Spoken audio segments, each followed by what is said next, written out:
అయితే విన్నారు కదండి.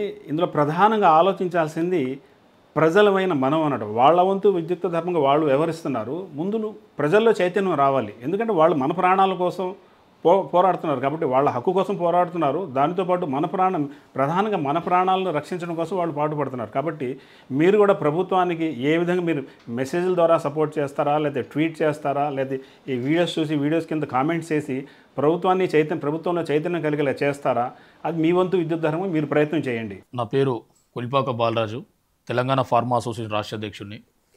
మీ మేఘనా టీవీ బృందానికి అదేవిధంగా మీకు ధన్యవాదాలు చెప్తున్నాను మన ఫార్మసిస్టుల పక్షాన్ని. ఎందుకంటే ఇలా ఇంత పెద్ద బర్నింగ్ ఇష్యూను ఇలా మీ స్టూడియో వారు ఒక ప్రజలకు జరుగుతున్నటువంటి అన్యాయాల మీద, ప్రజలకు జరుగుతున్నటువంటి బాధల ఇబ్బందులను చలించి మీ మీడియా ముందుకు వచ్చి ఏ విధంగా అవేర్నెస్ చేస్తే ప్రజలు అవేర్నెస్ అవుతారని ముందుకు వచ్చినందుకు మీ బృందానికి అందరికీ కూడా మా తెలంగాణ రాష్ట్రంలో ఉన్నటువంటి 75,000 మంది ఫార్మసిస్టుల పక్షాన మీకు కృతజ్ఞతలు చెప్తున్నాను బ్రదర్స్. అయితే ఇలా తెలంగాణ రాష్ట్రంలో కానీ ఆంధ్రప్రదేశ్ ఉమ్మడి రాష్ట్రంలో ఏం జరుగుతుందంటే ఇలా బ్రీ ఫార్మసీ అనేది, ఎంఫార్మసీ అనేది ఎంతో కష్టపడాలి. ఏదో ఊరికే మనం ఓపెన్ డిగ్రీ చేసి ఏదో ఎస్ఎస్సి ఇంటర్ చేసి ఏదో పని చేసుకున్నాడు ఏదో పార్ట్ టైం కాదు. అదొక మెడికల్ ఫీల్డ్. ఒక డ్రగ్ తయారు చేయాలన్నా, ఒక డ్రగ్ సేల్ చేయాలన్నా, ఆ డ్రగ్ కంపోజిషన్ విత్ స్టార్టింగ్ నుంచి ఎండింగ్ వరకు ఒక క్లియర్ కట్ ఒక 40 సబ్జెక్టులు ఉంటాయి సార్. ఒక pharmacology, pharmacognosy, inorganic chemistry, medicinal chemistry, clinical pharmacology, ఇవన్నీ ఇన్ని రకాల సబ్జెక్ట్ను అవపాసన పోసి కష్టపడి ఎందుకు చదువుతాడు?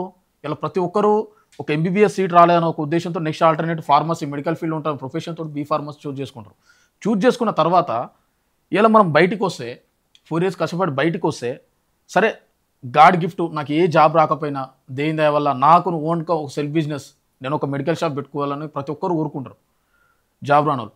ఆ విధంగా మెడికల్ షాప్ పెట్టుకోవాలని ఒక నిరుద్యోగి మెడికల్ షాప్ పెట్టుకుంటే ఇలా ఆ మెడికల్ షాప్ పెట్టుకోవాలంటే వీళ్ళకంటే ఎక్కువ ఎస్ఎస్సి ఇంటర్ చదివిన వాళ్ళు మెడికల్ షాప్లో ఉన్నారు. రేపు పొద్దున మన రిలేషన్లో ఇలా ఫంక్షన్కి వెళ్ళినా కూడా ఏం చేస్తున్నావు బాబు అంటే అంకుల్ నేను ఎంఫార్మ్ చేసినానంటే ఇంకొక అతను పిలుస్తాను నువ్వేం చేస్తున్నావు అంటే నేను మెడికల్ షాప్లో చేస్తున్నాను, నువ్వేం చదివినావు అంటే నేను 10th ఫెయిల్ అంటాడు.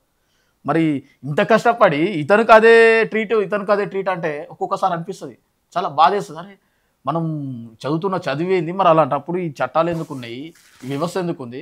మరి డైరెక్ట్ ఫార్మసీ విద్యను రద్దు చేయండి, డైరెక్ట్ కిరాణా కొట్లేక హోల్సేల్ అందరూ హోల్సేల్ చేయించేసి అయిపోతుంది కదా. ఇంత కష్టపడి చదివేందుకు, ఇంటర్నల్ ఎందుకు, ఎక్స్టర్నల్ ఎందుకు, ప్రాక్టికల్స్ ఎందుకు, లక్షలు కట్టి అలా చదువుకొని ఒక్కొక్క రోడ్డు మీద పడ్డారు బ్రదర్. ఎంత దారుణం తెలుసా వాళ్ళ పరిస్థితి. ఎక్కడంటే ఇలా వాళ్ళ పక్షాన ఎవరు అడుగుతలేరులే అనేసి మెడికల్ మాఫియా ఏదైతుందో వీళ్ళు విచ్చలవిడిగా ఈ ఫార్మసీ సర్టిఫికేట్లు కిరాయికి తెచ్చుకొని ఒక కిరాణా షాప్ టైప్లో ఓపెన్ చేసుకొని కొన్ని కోట్లలో దండుకుంటారు. ఇలా జీతానికి వచ్చేసరికి సార్ ఒక ఫార్మసిస్ట్కి శాలరీకి వచ్చేసి 30-40 వేలు ఇవ్వాల్సి వస్తుందని 8,000-9,000 ఎస్ఎస్సి ఇంటర్మీడియట్ చదివిన విద్యార్థిని తీసుకొచ్చి ఫార్మసీలో పని చేయించుకొని అది చేస్తారు. ఇదేంది అని క్వశ్చన్ చేస్తే ఇదేంది ఈ విధంగా ఫార్మసిస్ట్ ఉండాలి కానీ ఈ యాక్ట్ ఇంప్లిమెంట్ కావాలనేసి డీజీ గారిని నేను అడిగితే ఏమంటాడు, గత అకున్ సబర్వాల్ కాంచెల్లి ఇప్పుడు ఉన్నటువంటి కమలాసన్ రెడ్డి వరకు 5-6 డీజీలను చూసాం బ్రదర్. ప్రతి ఒక్కరు కూడా దాని ఏమంటారు మంచి కొలిక్కి వచ్చే టైంలో వాళ్ళు ట్రాన్స్ఫర్ అవుతున్నారు. ఇక్కడ అల్టిమేట్గా నష్టపోతుంది, వాళ్ళ జాబ్ వాళ్ళకు ఉంటుంది, వేరే డిపార్ట్మెంట్లో పనిచేసుకుంటారు. కానీ అల్టిమేట్ ఇక్కడ ఉన్నా లేకపోయినా తిన్నా తినకపోయినా సచ్చినా బతికిన ఉండాల్సింది ఇక్కడ స్టీల్నా ఎవరు? ఫార్మసిస్టులు. వాళ్ళు డిపార్ట్మెంట్కు డీజీగా వస్తారు, వాళ్ళు వస్తుంటారు పోతుంటారు. ఇక్కడ ఉండేది కాన్స్టిట్యున్సీ నష్టపోయేది ఎవరు? ఫార్మసిస్టులు. కానీ ఏ ఒక్కరు కూడా ఫార్మసిస్టుల పక్షాన్ని నిలబడి వాళ్ళు న్యాయం చేసిన సందర్భాలు లేవు సార్. ఇలా గుండె తరుక్కపోతుంది. ఏ ఫార్మసిస్ట్ని కదిలించినా కూడా ఆవేదనతో ఎంతో కొన్ని వందల మంది సూసైడ్ చేసుకున్నారు సార్.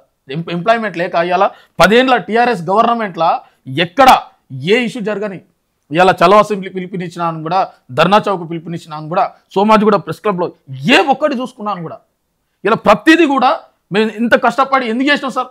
ఇలా మన ప్రొఫెషన్ మనం బతికించుకోవాలి. మనం లేకపోతే నెక్స్ట్ వచ్చే అప్కమింగ్ జనరేషన్స్ అంధకారంలోకి వెళ్ళిపోతాయి. ఆ ఉద్దేశంతో ముందుకు అడిగి చేసినాం సార్. ఎక్కడ కూడా రాజీ లేని పోరాటం చేసినాం.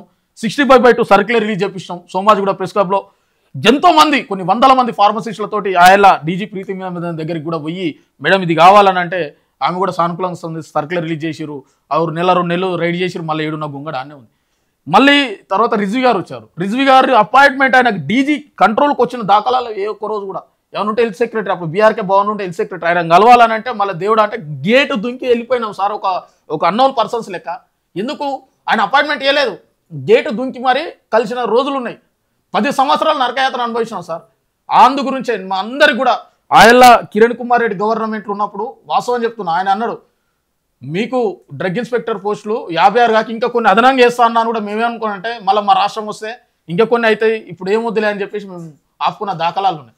కానీ అప్పుడు కాంగ్రెస్ గవర్నమెంట్ వేసింది. మళ్ళీ ఇప్పుడు రేవంత్ రెడ్డి గారు ప్రజాప్రభుత్వం, ఈ ప్రజాప్రభుత్వం వచ్చినాక డ్రగ్ ఇన్స్పెక్టర్ పోస్టులు 18 ఆ గవర్నమెంట్ ఆమోదం తెలిపిన ఆర్థిక శాఖ రిక్రూట్మెంట్ మొత్తం ఇలా కాంగ్రెస్ గవర్నమెంట్ చేసి 18 మంది డ్రగ్ ఇన్స్పెక్టర్లు వచ్చారు. ఇక్కడ ఏం జరుగుతుందనంటే మనం గవర్నమెంట్ రాకముందుకు సార్ నల్లకుంటలో మన ప్రజారోగ్య వేదిక కండక్ట్ చేసినాం. ఈటల రాజేందర్ గారు పిలిపించిన అప్పుడు ఉన్నటువంటి మాజీ హెల్త్ మినిస్టర్ ఈటల రాజేందర్ గారు, రఘునందన్ రావు, మన ఎవరైతే ప్రముఖులు ఉన్నారో మన శ్రీధర్ బాబు గారు, ఇప్పుడున్న మంత్రి శ్రీధర్ బాబు గారు, పెద్ద ఎత్తున డాక్టర్స్, ఫార్మసిస్ట్ అందరూ కలిసి ప్రజారోగ్యంలో ఫార్మసిస్టులు డాక్టర్ల పాత్ర ఏందనేసి ఇప్పుడు ఉన్నటువంటి మన టీఎంసీసీ డైరెక్టర్ మన మహేష్ గారు ఆధ్వర్యం, మహేష్ గారు కూడా దాని కీలక పాత్ర వహించినప్పుడున్న ప్రోగ్రాంలో అందరూ పిలిపించి చేస్తే డైరెక్టర్ శ్రీధర్ బాబు గారిని ఒకటే అన్నాం, సార్ ఈ బీఆర్ఎస్ గవర్నమెంట్ ఏం చేస్తలేదు, ప్రశ్నిస్తే ఏమన్నట్టు నిర్బంధాలు అంటారు, కేసులు అంటారు, ధర్నా చౌక్ ఎత్తేసిరు, మా గోడి ఒలి ఎక్కువాలంటే ఆయన శ్రీధర్ బాబు గారు అన్నారు, బ్రదర్ సార్ మన గవర్నమెంట్ గెలిపియండి, మీకు అన్ని విధాలు మేము సపోర్ట్ చేస్తామన్నారు.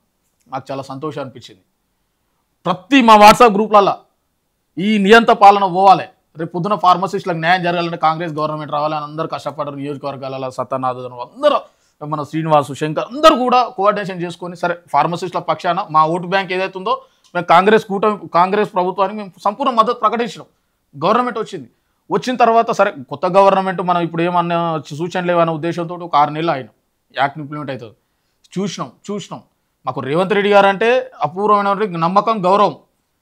దామోదర్ రాజనరసింహ గారు అంటే అపూర్వమైన నమ్మకం, గౌరవం. ఎందుకనంటే ఆయన ఉమ్మడి రాజశేఖర రెడ్డి గారి పీరియడ్లో ఆయన ఒక డిప్యూటీ సీఎం చేసిండు. ఫీజు రియంబర్స్మెంట్ స్కీమ్లో కూడా ఆయన ఒక విద్యాశాఖ మంత్రిగా పనిచేసిండు. ఇలా బీ ఫార్మసీలు, బీటెక్లు, ఎంబీఏలు చేసినదంటే కారణం వైఎస్ రాజశేఖర రెడ్డి గారు, అతని హయాంలో ఉన్నటువంటి దామోదర్ రాజనరసింహ గారు.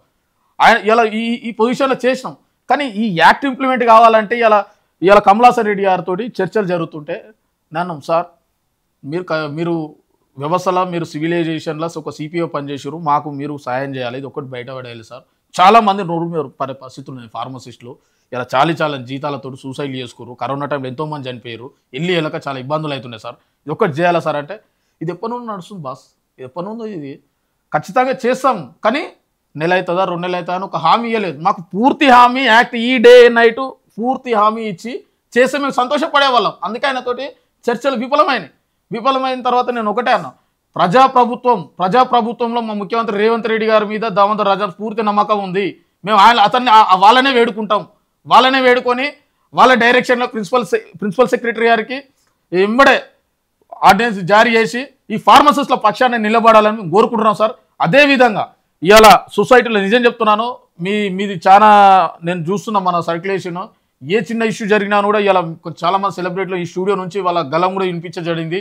ఎందుకంటే మీరు కూడా ఉమ్మడి ఆంధ్రప్రదేశ్లో అసెంబ్లీ సెషన్స్లో ఎంతో కొన్ని వందల మందిని ఇప్పుడున్న మంత్రులను, ఎమ్మెల్యేలను కూడా మీరు ఇంటర్వ్యూ చేయడం జరిగింది. ప్రజా సమస్యల మీద మీకు ఒక అపూర్వమైనటువంటి అనుభవం ఉంది. కాబట్టి ఖచ్చితంగా మీ స్టూడియో ద్వారా ఫార్మసిస్టుల న్యాయం జరిగితే మాత్రం ప్రతి ఒక్కరు మీకు రుణపడి ఉంటారని కోరుకుంటున్నాను మీడియా సమావేశంలో.